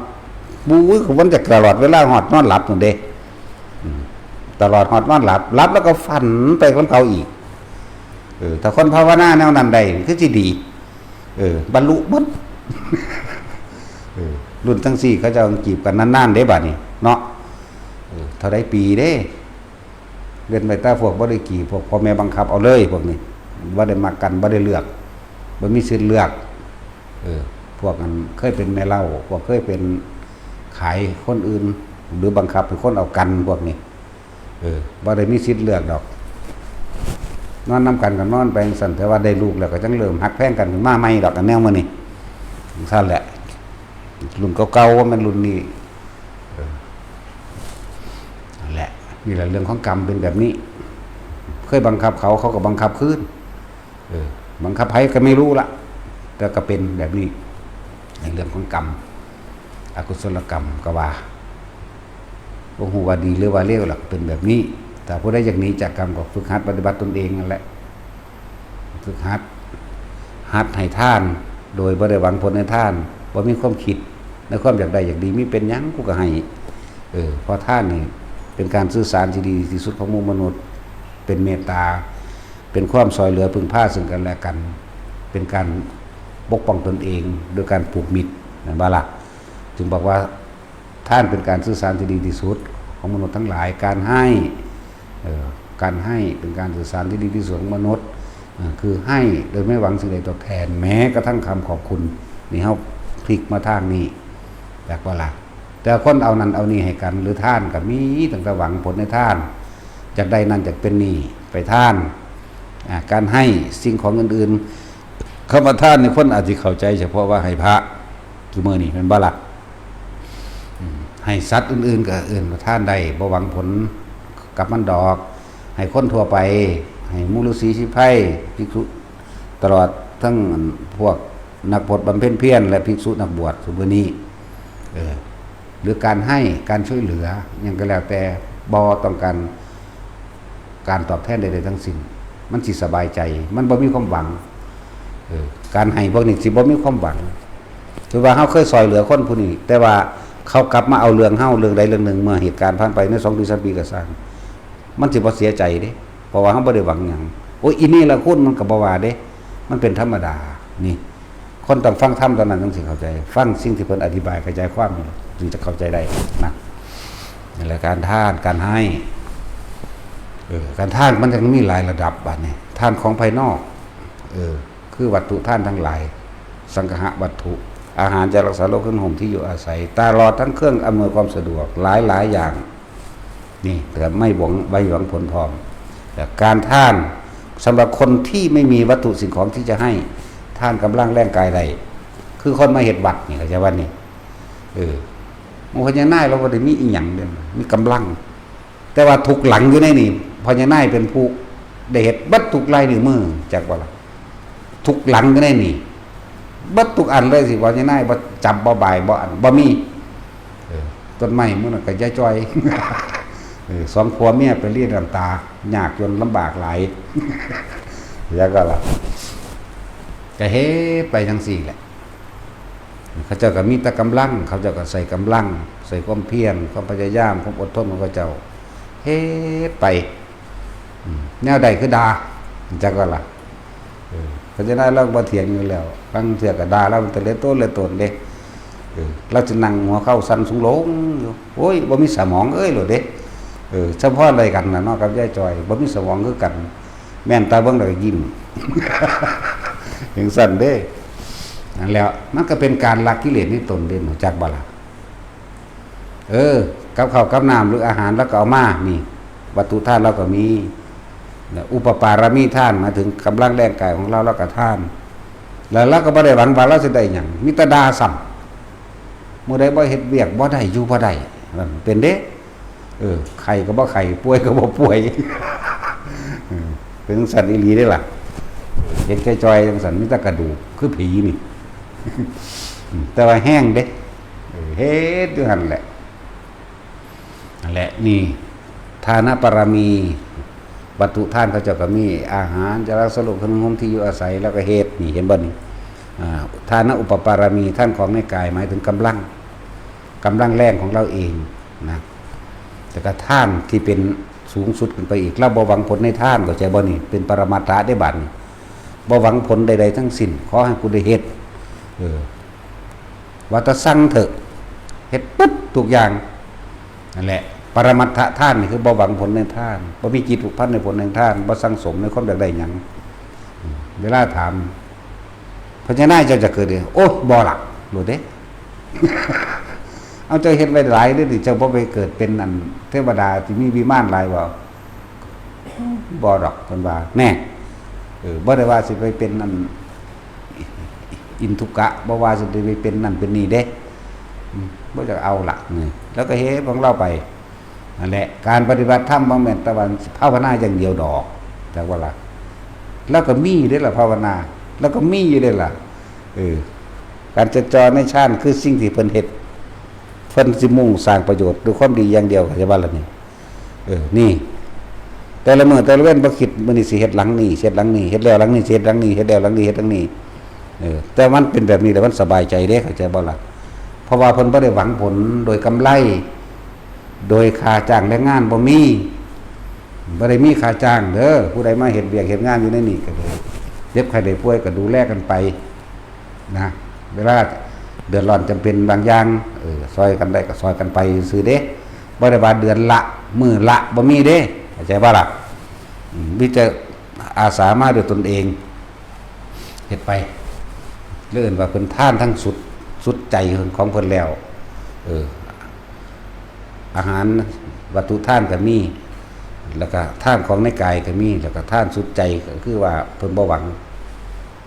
ที่ว่าเพิ่นภาวนาหรือบ่ภาวนาสร้างผู้ใดบอกนึกได้เพิ่นก็สลืออยู่ นั่นแหละจังว่าการลดตัวเองหรือการทำตัวเองเนี่ยรับใช้ผู้อื่นได้นั่นแหละคือการละกิเลสไปในตนเข้าใจว่าล่ะบางคนบ่เป็นทั้งสั่นได้เฮ็ดหยังก็จ่อเข้าท่วงเอาอยู่ว่าสั่นแม่นบ่ท่วงเป็นเงินก็ท่วงชื่อเสียงหาลางคนต้นไม้มา2ต้นโอ้ย3ปีแล้วผู้ขาเอาต้นไม้มาปลูกไว้สิได้ต้นไม้ผู้ขาว่ะว่ากูทรัพย์ถิ่มต้องท่วงดีหลาย อยากหยังวะทรัพย์ถิ่มอีหลีเด้มันจะก็บ่ท่วงกันนั่นแหละจักไปขอมานำไปบุมาบ่ซื้อเองซ้ำหามึงนี่เนาะโอ้สั่งมันเว้าดูว่าอีหานี่วะ ทรัพย์ถิ่มไปว่าตายแล้วอันนี้ก็แล้วดอกเพิ่นบอกอะไรเขาหวังชื่อเสียงพร้อมเขาหวังอยากว่าโอ้ยดีบางต้นมันบักใหญ่ขึ้นมาแต่ที่ต้นไม้ผู้ขาดนั่นเด้ซั่นโอ้ใหญ่งามเนาะตั้ง4 ปีต้นนี้บ่เคยบ่หมดน้ำจักเทื่อเอามาทิ่มแห้งคอรอไว้กุนแล้วหมด ซั่นแล้วก็มีพูดถึงว่าบ่ให้ไปจับประเด็นเอาไปผิดเข้าใจบ่นี่จับประเด็นว่าบ่หวังผลในทานบ่มีจิตพันในผลแห่งทานอย่ามาเอาแม้แต่คำขอคุณเฮาก็บ่หวังเฮาก็บ่สนใจมันจึงบ่เป็นกังวลมันบ่ห่วงมันเลยเป็นการตัดกิเลสหรือละกิเลสละกองการความอยากได้ล่ะครับว่ากิเลสเลยอยากได้ในวัตถุสิ่งของทั้งเบิดแม้กระทั่งชื่อเสียงบ่ล่ะมันไหลเข้าไปตัวทั้งในอีกเรียกว่านี่ให้ทุกคนหัดเสียสละด้วยความจริงใจมั่งหัดเสียสละด้วยความบริสุทธิ์ใจมั่งคนมีท่านไปทั้งใดก็ทางบ่ตกต่ำดอกคือเฮามีอยู่ไม่กินมาเรื่อยจังซี่ก็เพราะว่าเฮาเคยเฮ็ดไว้ก่อนเด้ล่ะว่าล่ะอยู่กับหลวงตานี่ไปทั้งใดก็สร้างเพิ่นสิบอกเลยท่านเนี่ยนำหน้าเด้อถ้าบ่มีบัตรถ้าบ่มีของบ่มีเงินบ่มีทองกำลังมึงบ่มีบ่มึงแพงไว้หาแม่มึงบ่แม่นของเพิ่นเด้นี่แหละจังบอกว่าคนที่มีท่านมามากแล้วมันบ่อึดบ่อยากเพราะว่าเขาเฮ็ดไว้ก่อนแล้วหรือคนที่ได้มีผู้อื่นดูแลรักษาคือเขาก็เคยดูแลรักษาอย่างเต็มใจอุปถากอุปถัมภ์ภิกษุสามเณรมีเฮาเฮ็ดมาก่อนเบิดอันใดก็ดีการดูแลธาตุขันธ์หรือการรับใส่ถ้าเป็นเณรหน่อยพระ90แล่นหักดอกไม้มาให้พระจักว่าล่ะ บาหานิกายเป็นซั่นหักดอกไม้ใส่จานแล่นอุปถากอุปถัมภ์ มันสั่นแล้วพระเจ้าใส่ซักผ้าก็ซักบ่แม่นว่าบ่ได้เฮ็ดเด้ล้างบาตรบางองค์เพิ่นก็เพิ่นล้างเอาเองบางองค์มันก็ทาเฮานั่นแหละทาเฮาก็6 7องค์นี่แหละเก็บบาตรใส่นั่นนี่เรียบร้อยพับผ้าแบบใดเฮ็ดเบิดซื้อยาเจ็บไข้ได้ป่วยก็เบิ่งพอซำนั้นเฮ็ดมาก่อนเบิดแล้วยังก็ดีมันเลยบัดนี้สิ่งทั้งหลายเหล่านั้นเลยย้อนขึ้นมาหาเฮาเองเห็นบ่ล่ะกรรมทั้งหลายไม่ว่าดีหรือร้ายดีหรือเลวเกิดขึ้นจากตัวเฮาเองนี่เฮาก็ทำมาก่อนมันก็สิย้อนขึ้นมาหาเฮาบ่ไม่ว่าดีหรือร้ายเหมือนกันนั่นแหละทำสิ่งใดย่อมได้สิ่งนั้นหลายอยู่ได้ล่ะที่เขาเจ้าบวชอันดำ3-4 เดือนเอิ้นว่าพรรษาหนึ่งกระซึกเป็นรุ่นบางครั้งก็4-5พุ่นเนาะเฮ็ดนำทุกรุ่นเอาโลดเฮ็ดนำทุกรุ่นกลับมาอยู่หม้องอื่นก็เฮ็ดอีกยิ่งไปกับหลวงปู่พาไปทุดงมื้อนี่ตะกี้กับว่าท่านเอิ้นหลวงปู่ดอกเพิ่นก็อยู่40กว่า50ไปนี่จัวไปเฮาแล้วก็ไปโลดเด้จักไผจักมันเป็นอีหยังมันไปโลดว่าตะเอิ้นมันก็พายเบี่ยง2ข้างตัวของเพิ่นแน่ของเจ้าของแน่ตัวเอาเปรียบเฮาคือหยังแห้งๆก็เลยเฮาเด็กน้อยอยู่หังว่าจมเด้อบ่ได้เป็นบ่ได้ว่านี่ว่าที่ว่าตลกซื่ออันนั้นมาอันนี้มากดตะกี้มันบ่ได้งามปานนี้เฮ็ดเอาเนาะห่มมันแหมพวกเจ้าคือห่มบักใหญ่พอใหญ่มื้อนี้สิเคยเห็นอยู่ห่มมันเป็นเปื่อยๆแบบตะตึกน้ำมันว่าได้แพงเราเอาเฮ็ดเอาซะแหมผ้ากดก็สั่นผ้าฝ่ายมันหนักกระดอเนาะผ้าฝ่ายมันหนักเด้สิมันบ่ได้มีเด้คัดตอนคัดเต้นเดี๋ยวนี้คือเดี๋ยวนี้นั่นน่ะมันบ่ได้เลือกผ้าใส่คือคนพวกมาบวชเดี๋ยวนี้เด้ได้แนวใดเอาแนวนั้นหางเทื่อมันบ่มีแนวหยิบนะมันบ่ได้มีจักแบบนี้เด้เข็มบักใหญ่ยุ่มเอาเลยก็มีบัดนี้กระเป๋าไพ่ใส่บาทใส่หยังก็ของเฮาเอาผ้ามาหยิบเอาเองเด้บ่ได้มีขายทั่วไปแบบนี้บากใหญ่อุ้งปุ่งอยู่เฮ็ดเป็นนี่ไพ่ลงมานี่ของเพิ่นของเฮาไพ่แบกกดมุบใส่กัน2 อันของเพิ่นแน่ของเจ้าของแน่แสนสั่นเด้เพิ่นก็สัญญาณก็ไม่เท่าเท่านั้นเด้บาดนี้แต่ว่ายางเร็วๆเด้ผู้เฒ่าก็เด้เฮาก็ได้แล่นไปนั่นนี่แน่แต่ใครแน่มันอดมันทนอยู่กับมันมวนจากว่ามันรู้สึกมวนไปในใจของมันแหละไปก็หลวงพ่อนั่นหลวงพ่อย่านผีแล้วว่าท่านตายเองว่าท่านได้เว้ายังอยู่หั่นแหละหาตาคาถานี่คนดีมาสิเป้าให้โลดตั้งแต่กี่ตัวว่าคาถาก็บ่ถือนั่นแหละหาเป้าคนนี้ดีดอกกี่ตัวเขาซื้อเอาติปิโสวิเสอิว่าได้อิเสพุทธดาไม่อิอยู่หั่นแล้วโอ้ยคือบอกจังซี่เด้อนะอย่าปากมาว่าได้นั่นแล้วหยังละพุทธเจ้าจงมาเป็นหนังมั่งสังธรรมเจ้าเป็นเนื้อว่าอธิสังฆเจ้าเป็นกระดูกว่าได้ติบ่ได้ติหลายปานนั้นติหลายเป็นคงสวหาสวสูอย่าปากเอากันดีเถียงกันอยู่เรื่อยมันก็หลายติตัวเอากับคนมันบอกจังซีเพิ่นว่าเด้อเพิ่นยังอยู่เด้เว้าดอกสั่งกันว่าแต่เพิ่นสิฟาดปากขายขี้นากูเบิดบักค่านี่ก็ได้ว่าเด้บัดดาคันบ่ค่าเด้บัดดาบ่ค่าเด้บ่ติดอ่างจักหน่อยเด้ขายขี้นากูบักค่านี่โลดเด้ของเฝ้าเด้มันปูดอยู่โอ้ยน้ำลายไปฟงใส่เขามันเปื่อยเก่าๆดอกเพิ่นว่าแหละมีแนวมื้อนี้แต่เด็กน้อยแต่ว่าบ้านใดวะบ้านน้องแค้นดงจันทร์นี่แหละอยู่หั่นก็มีเด้ตะสินผี ดวงจันทร์มันมีหวยเอาพวกได้หน่อยเฮาเอานี่เนาะเฮาเอาก็แล้วแต่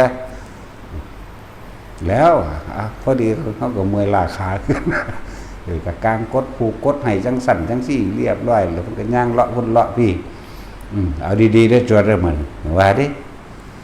เอาแท้ๆดิผีอยู่นี่ว่าดิตัวเขาบนยันเนาะคนสิว่าเขายานจะได้ตั้งแต่ตะของงานยาน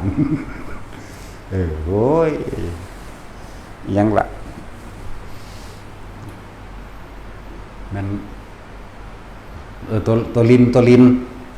นคู่กันของพวกแม่มากินน้ำแก๊บๆน้อยๆจะมาเบิ่งอันนี้เอาแท้ๆดิว่าดิว่าเขาบ่จักก็เลยเอาตะเว้นเนาะว่าโอ้ยมันไม่กินน้ำแล้วก็บ่ปลากังบ่เถียงบนดอกฟังเบิ่งหันแหละตกกลางคืนประมาณ4 ทุ่มมามีเด้ตูมขึ้นบักดังเด้แปลกประหลาดด้วยนั่นตุ่มขึ้นเลยเด้ฟ้องให้เห็นจริงๆเด้ละน้ำก็ดีบักใหญ่ดำขึ้นลืมลุกขึ้นมาจากน้ำอีดีเด้อันก็เลยโอ้ว่าแม่นตะหาเมียดผมบอกตัวมันใหญ่ๆในดำขึ้นลืมเลยทั้งนั้นทองคาถาแล้วยิ่งแต่อุ้มอยู่ทองก็บ่ถึกดอกโอ้ยเขาไม่ได้ใส่คาถาดอกแค่ไปบังคับนะดอกเจ้าย่านติว่าได้ตั้งแต่เจ้าของนั่นแหละตะกี้มันก็ว่าแม่นมีเครื่องอำนวยความสะดวกแบบไฟสายหรือไฟหัวโค้มจังซี่เนาะจุดติดอันนั้นน่ะไฟจวดมั้ยไฟจวดจุดเทียนมากมันก็ดับที่ผีเห็ดเห็นจังได๋ก็ดับน้อยๆแต่เป็นได้เจ้าย่านรู้บ่ก็พอเลี้ยวเห็นกันอยู่ดอก30 เมตรนี่น่ะมั้งบ่ไกลหรอกคือบ่ทองบทกาลนีนั่นน่ะเฮ้ยตัวนี้มันขังกว่าซั่นตั้งแต่อยากฟังเสียงเฮาเป็นหมู่เข้าใจว่าล่ะท่านตาห้องเอิ้นนั่นน่ะเฮาบ่ปากจักเทื่อหลายเจ้าเป็นจังไดตัวนี้น้อยเจ้าย่านอยู่บ่ก็บ่ปากตั้งแต่ของย่านห้องใส่บักแห้งเด้อนี่โอ้ยคือบ่ทองบทกาลนีก็กะวันเจ้าเป็นหยังไปว่าเด้เอาเสียงเฮาเป็นหมู่ย่านเฮานอนหลับปะคนนอนหลับมันบ่ย่านเด้มันหลับแล้วซับตายนั่นแล้วมีสุแนวอันที่ไปกับเพิ่นก็ดีแต่คันแม่ไปจัก15มื้อนี่แหละเปิดเทอมแล้วเด้ว่าเดี๋ยวเขาจะค่ารถให้ดอกมาว่าเด้เดี๋ยว300มันได้หลายเติบหลายคักอยู่เด้300ตะกี้ธรรมดาดิมันจะไปเอามาทางใดอ่ะหรือบินบาทเอาน้ำเขาก็บ่รู้ล่ะหรือเพิ่นมีอยู่ก็บ่รู้ล่ะพาไปส่งทางขึ้นรถนั่นแหละไป15มื้อประมาณนั้นกับเพิ่นแต่ว่าก็ไป2เทื่ออยู่ดอกไป15มื้อครับไปจากเดือนกว่าก็ไปอยู่นั่นแหละทางนี้ก็แนวตลกดอกก็หลวงพ่ออันนี้เพิ่นยังอยู่เด้ยังบ่เว้าเรื่องกันนี่มันก็ฝากกกหูยังเอากันเรื่อยๆอยู่นั่นแหละนี่บ่ให้ฟังประสบการณ์จริงๆธรรมะแปลว่าความจริงมันบ่ได้อยู่ในสัญญาที่ไปจดไปจำมาเด้อไผก็ดีการละกิเลสตัณหาจริงๆบ่ได้ไปว่าต้องอย่างนั้นต้องตัดสังโยชน์10สักกายทิฏฐิวิกิกิจฉาละตัวนี้บ่แม่นแบบนั้นดอกแต่ว่าเฮาก็อาศัยตัวนั้นอยู่ดอกเพื่อมาเทียบต่อของเองความจริงๆแล้วเวลามันย่านเข้าข้างเป็นใดเนี่ยถ้าเฮาหยุดความคิดละความคิดหรือเข้าฌานเรื่องใดหนึ่งมันก็ดับไปหายไปพี่ต่างหากจากประสบการณ์ที่เฮาเดินไปความจริงเฮาบ่ได้ย่านแนวมันนั่นอยู่แล้วแต่ว่าบาดมันสิตายจริงๆมันย่านเด้ตอนที่มันเงียบเข้าสู่ความวังเวงเนี่ยโอ้ยธรรมดาบ่เงียบแล้วเสียงยังแวกขึ้นนิดหน่อยนึงก็ตื่นสะดุ้งขึ้นมาโลดพอสุดท้ายแล้วมันไปย่านตายอยู่ตัวเดียวนั่นแหละนะมีต่างหากบ่ต้องมาเว้าหลักสักยะทิฏฐิต้องละนั่นนี่ละสักยะทิฏฐิจริงๆมันพระอนาคามีบ่เด้ละอันน่ะรูปเวทนาสัญญาสังขารวิญญาณรูปไม่เที่ยงเวทนาไม่เที่ยงสัญญาไม่เที่ยงสังขารไม่เที่ยงรูปเป็นทุกข์เวทนาเป็นทุกข์สัญญาเป็นทุกข์วิญญาณเป็นทุกข์รูปเป็นอนัตตา เวทนาเป็นอนัตตาสัญญาเป็นอนัตตาสังขารอนัตตาวิญญาณเป็นอนัตตาพี่เด้ละคือบ่มีอารมณ์ในสิ่งต่างๆที่เข้ามากระทบกระทั่งพี่เด้บ่มีอารมณ์เพราะว่าบ่คิดพี่ทั้งหากบ่แม่นเป็นนางทองใช้กันแต่ว่าก็อาศัยนั่นแหละเฮาก็อาศัยอ่านพระไตรปิฎกอาศัยฟังนำอาศัยฟังอาศัยอ่านมาแล้วบัดสิละจริงๆมันอยู่ที่ความคิดเฮาพี่เป็นธรรมดาพระไตรปิฎกก็มีพระสงฆ์องค์เจ้านั่นแหละเพิ่นแต่งขึ้นมาก็ดีสมัยตะกี้บ่ได้มีพระไตรปิฎกก็ฟังจากปากพระพุทธเจ้าบ่ล่ะฟังจากปากพระพุทธเจ้าผู้ที่สอนได้มีแต่พุทธวิสัยหรือสัพพัญญุตญาณพุทธเจ้าสอนตามความเป็นจริงเพิ่นรู้เบิดทุกสิ่งทุกอย่างแต่ว่าในรู้ทุกสิ่งทุกอย่างเพิ่นก็นำมาสอนนิดหน่อยนึงในอริยสัจสี่นั่นแหละปฏิจจสมุปบาทนั่นแหละอนิจจังทุกขังอนัตตานั่นแหละแล้วเพิ่นให้เห็นตามความเป็นจริงแต่เห็นตามความจริงแล้วสิละแบบใดนี่ต่างหากบัดนี้ผู้ใดก็ฮู้ได้ว่าผู้ใดก็เกิดมาตายแม่มึงเบิดนั่นแหละละจริงๆแล้วเจ้าสิย่านหรือบ่ย่านบ่แม่นการคุยพูดไปซื่อๆเห็นจังได๋เจ้าสิว่างคำว่าว่างจิตเป็นกลางมันบ่มีพอใจกับไม่พอใจมันบ่มีชอบไม่ชอบบ่มีเด้จักบ่ล่ะนั่นแหละเพิ่นก็สอนอานาปานสตินั่นแหละหรือสติปัฏฐาน4นั่นแหละมีแค่นั้นล่ะเพิ่นเอามาสอนเฮานั่นสิเว้าเป็นหลายปานใดก็สร้างสุดท้ายก็สติปัฏฐาน4สมาปัฏฐาน4สิกขาปะ5พุทธเจ็ดมรรค8เห็นอนิจจังเห็นทุกข์เห็นอนัตตานี่คือทางความเห็นตามความเป็นจริงไม่เห็นตามความเป็นจริงละจริงๆนี่สิละแบบใดละคือหยุดคิดปรุงแต่งในสิ่งทั้งหลายทั้งปวงมันยังสิมากระทบกระทั่งกับสร้างแต่เฮาบ่คิดบ่นึกกล้าก็ไม่มีกลัวก็ไม่มีพอใจก็ไม่มีไม่พอใจก็ไม่มีเห็นว่าล่ะคือละอารมณ์ความยินดีพอใจได้เบิดแล้วความรู้สึกในความพอใจและบ่พอใจมันบ่เกิดมันดับเด้นะคำว่าว่างจิตเป็นกลางท่านจะพ้นจากทุกข์ทั้งปวงนั่นกลางมันกลางบ่แม่นอันใดอันหนึ่งมันบ่ฮอดบ่มีอารมณ์ในกลางบ่มีเลยแล้วก็เห็นสังขารเกิดดับหมายถึงความคิดนั่นแหละความคิดเป็นแบบนี้กลายเป็นแบบนี้นะแล้วอันนั้นก็คุยกันไปซื่อๆแหละ ที่ว่ามาถักมาถ่วงความนั้นความนี้ไปอยู่ป่าให้ผู้เดียวมันเงียบเข้าจิตเข้าใจวังเวงมึงคักขนาดว่าเฮาเป็นคนบ่ย่านบัดสุดท้ายแม่งกูยังย่านอยู่แน่นั่นแหละละบ่ทันใดเดี๋ยวนี้ก็บ่ทันใดคือเขาล่ะ เดี๋ยวนี้ก็บ่เป็นหยังคือเก่านั่นแหละนั่นแล้วให้ไปเบิ่งสำหรับนักปฏิบัติที่เอาจริงเอา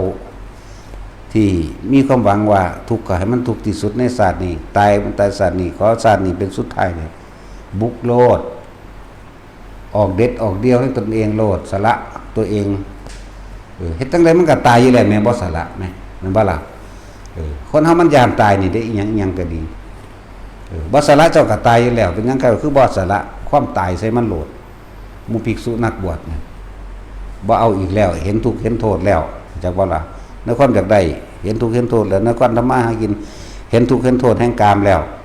เห็นทุกข์เห็นโทษแห่งความคิดแล้วเหลือแต่เฮ็ดจังไดกูสิหยุดคิดปรุงแต่งแสวงหาในความอยากได้เป็นนี่ได้นะเฮาเรียนรู้พระวินัยดีแล้วเฮาเรียนรู้พระธรรมคำสอนนั้นนี่ดีแล้วออกสนามจริงสนามจริงคือป่า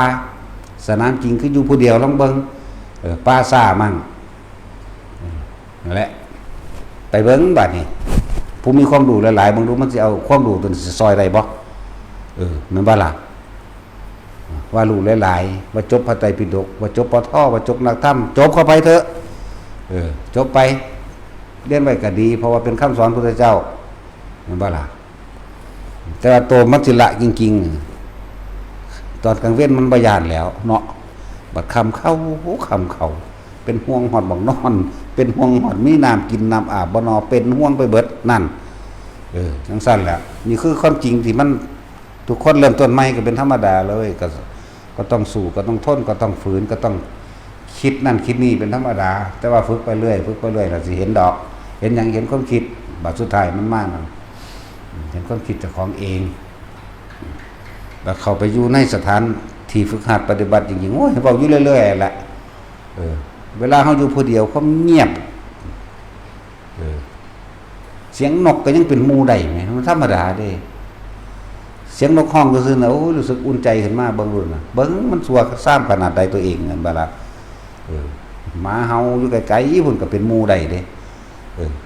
อันแนวพวกนี้คือแนวเฮาบ่ย้านมันแต่ถ้าเสียงเสือที่บัดนี้แม่มึงบ่แม่นหมู่เด้บาดนี้ย้านตายเลยเด้บาดนี้อ้าวอยู่ไกลๆพุ่นเด้บ่ได้คือในหนังเด้อสิบอกให้เด้อบ่ได้กูกือกากคือในหนังเด้อห้องคือแมวนี่เวลามันก็หยอกกันก็อ้าวใส่กันขวาปื้อกาเก้อคือแมวกันนั่นแหละมันเสียงใหญ่กว่าว้าวโคคากใส่กันทั้งนี้หดเข้าข้างแล้วจักว่านี่ของท่านแล้วแต่เสียงนกก็เป็นหมู่ได้แต่เสียงอีหยังที่เฮาสู้ได้มันบ่ทำลายเฮาก็ว่ามันเป็นหมู่ได้แปลกบ่ล่ะนั่นแต่เสียงยังสั่นเสือกญาตินั้นมากิน แม่งกูเอาถึงใดนี่แล้วขึ้นก็ไปบ่นอนว่าคิดสารพัดเด้แต่เสียงกวางก็โป๊กอยู่บัดนี้ใครไหนเป็นหมู่เวลามันสั่นแล้วเห็นนกจับอยู่ไกลๆหรือยังกระซังก็อุ่นใจเด้นี่มันยังไปหาพึ่งผู้อื่นอยู่นี่แม่มันสารเลวขนาดใดตัวเองนี่แหละโอ้บาดนั้นยังว่าเจ้าของสิถ้าเว้าเรื่องความรู้ในการเรียนธรรมมาเว้าได้เบ้ยปานบาลาน บาดเข้าสู่สงครามจริงคือความตายนี่เผชิญความตายนี่เบ้ยบ่แม่นจังเม็ดแต่เสียงแมวใหญ่นั่นห้องนั่นย่านเสือนั่นแหละแมวใหญ่ก็ดีสร้างมันนี่ก็ย่านแห่นอยู่ไกลๆพุ่นเด้ล่ะโอ้ขึ้นมาทางนี้สนออยู่มันธรรมดาเด้อแต่เห็นอันอื่นๆที่มันเห็นหยังที่มันบ่สู่เฮาเป็นหมู่อุ่นใจเบิ่งดูน่ะแสดงว่าเฮายังมีความหวังรอคอยให้ผู้อื่นมาช่วยเหลือเอาสิ่งนั้นเด้มาเป็นที่พึ่งบัดนี้แน่มันเป็นธรรมดานั่นแหละฝึกไปเรื่อยๆจนถึงที่สุดแล้วตนเป็นที่พึ่งของตนพึ่งตนพึ่งธรรมจังฮู้ว่าต้องพึ่งตรงใดได้ที่สิบ่คิดพึ่งลมหายใจนั่นเองนั่นหันเข้ามานี่แหละนั่นแหละบ่แม่นว่าสิมานั่งเว้าบรรลุอย่างนั้นอย่างนี้บ่แม่นว่าสิมาหาจับประผิดนั่นนี่เด้จับผิดความคิดเจ้าของที่มันกำลังคิดเรื่องนั้นเรื่องนี้นั่นแหละกล้าก็เกิดขึ้นอยู่หั่นกลัวก็เกิดอยู่หั่นพอใจก็เกิดขึ้นอยู่ในความคิดบ่พอใจก็เกิดขึ้นในความคิดเฮ็ดจังไดมันสิมาอยู่ได้นิ่งได้แล้วมันก็ต้องสังสมเป็นธรรมดานั่นแหละบ่แม่นว่าเฮาสิบ่เรียนรู้เฮาก็ต้องเรียนรู้แต่ว่าความรู้จริงๆคือประสบการณ์เจ้าของเองอย่างสั้นนักวิชาการทำหน้าสู่คนดำหน้าสู่มือบ่ได้เด้จังได๋ก็สร้างมึงวิชาการเข้าไปมึงไปเปื้อนตมจักหน่อยแล้วมันเอามาเสร็จโลดดอกอันบ่ล่ะมันสิเดียดสิตมขี้โครน นักวิชาการมึงรู้จักบ่การเตรียมดินเตรียมแปลงเป็นจังไดมึงก็รู้จักแต่มึงอ่านมานั่นแหละวิชาการทั้งหลายก็มาจากชาวนาตัวจริงนั่นแหละเป็นผู้บอกเตรียมดินแบบนี้มันก็ไปเขียนให้เลิศหรูสวยหรูมันบ่ล่ะของเฮาไถหน้าไถหดตัวนี่เมื่อยว่าสั่นเมื่อยย่อยปกตั้งศูนย์ให้ควายเนาะแล้วคาดนั่นนี่วานเข่าแบบนี้ส่วนนักวิชาการเขียนสมมตินี่วิชาการข้าวโยนสั่นโยนพ่อโยนแม่มึงบอก ไปเอากามาโยนเอาจังสี่นะโอ้ยน้ำไหลมันก็ไหลพัดไปทั้งในมันประจมทุกอันบัดนี้ให้บัดเพิ่นก็แก้ตัวให้เอาน้ำออกให้หมดเหลือแต่โครนมันอยู่ไกลๆพุ่นสิไปโยนหาแม่มันยังไดโอ้ยเนาะ เนาะนั่นแหละนักวิชาการเอาลงไปเปื้อนตมก็ได้ว่าไอ้สกปรกโลด เขานอนเล่นเกียกตมเห็นตาบวออยู่กับมีตาหน่อยพุ่นเนาะนั่นแหละนักปฏิบัติธรรมจริงเขาเข้าป่าเข้าดงเขาก็รู้เห็นนั่นนี่สารพัดส่วนผู้บ่รู้บ่เห็นมีแต่วิชาการปาขึ้นอวดอุตริโลดโอ้ยบ่เคยเห็นของจริงจักเทื่อมีแต่ว่าเขาอวดบัดนี้ก็ไปยกตัวอย่างองค์นั้นองค์นี้มาเทียบเพื่อสิทำลายเฮานั่นแหละบ่แม่นหยังทำลายเจ้าของนั่นแหละเจ้าของบ่ลงมือทำแล้วแต่เฮาเว้าเรื่องอดีตแน่ เว้าเรื่องผีสางนางใหม่แน่เว้าเรื่องนาคเนิกแน่เอาแล้วมึงสิไปเห็นแมงมึงนอนแต่อยู่ในห้องในเมืองพุ่นเนาะ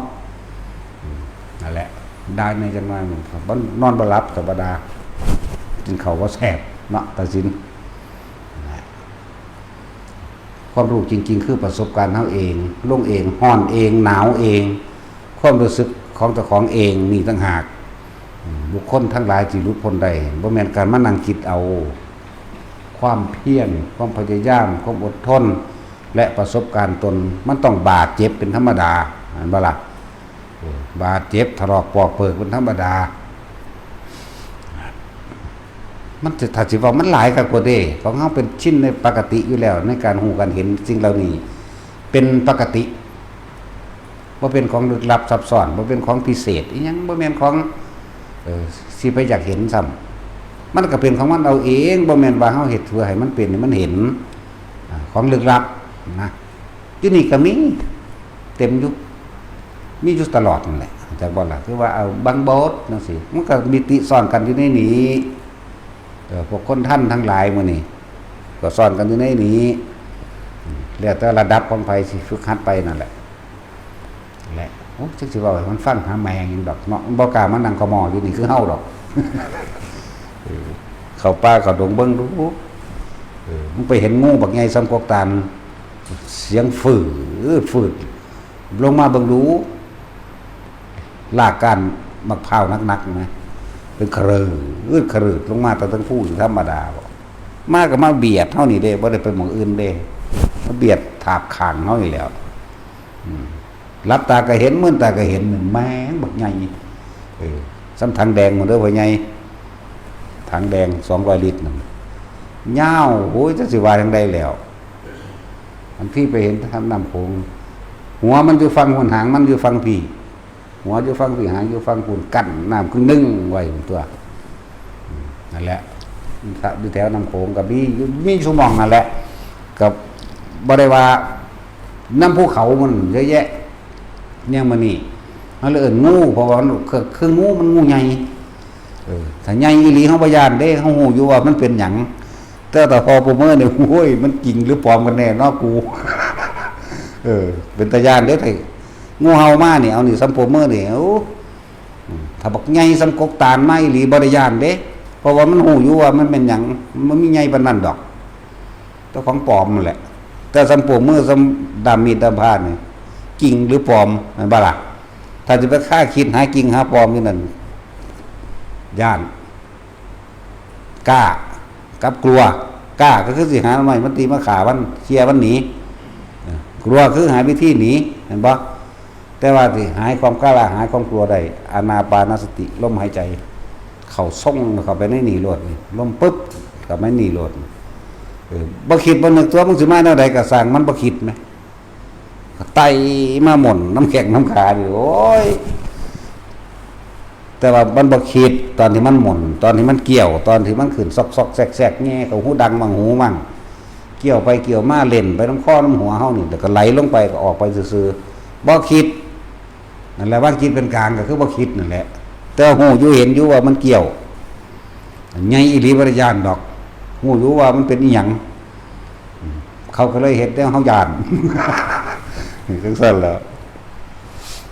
สารพัดแบบสัตว์ประหลาดปานสร้างบินก็ยังมีทางบ่แม่นสร้างเด้เว้าเขาได้ยังมากัน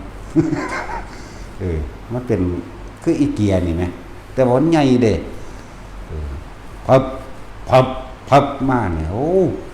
งาไม้งาอะไรฮักโคกคาบผมคาบเบิ่งเด้อพวกเจ้าเฒ่าๆเคยเห็นแล้วบ่เคยเห็นจังซี่ว่าโอ้ยสวยเนาะจังซั่นแล้ว